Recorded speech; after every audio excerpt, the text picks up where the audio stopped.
Hello everyone, welcome back to our channel. Today I'll show you how to launch Salesforce Flows from a button quickly and easily. First, log into your Salesforce account and click the gear icon at the top right.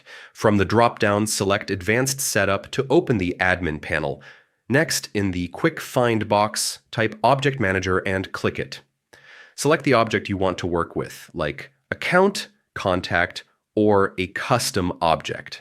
Now, in the left-hand menu, click Buttons, Links, and Actions, then click New Action. Under Action Type, select Flow, choose the screen flow you want to launch, give your action a clear label and name like Create Case, and click Save.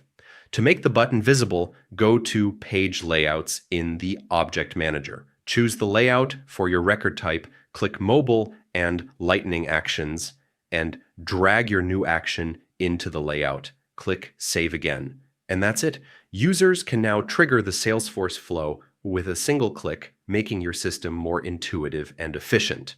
Thanks for watching. Don't forget to subscribe to our channel, and I'll see you in the next video.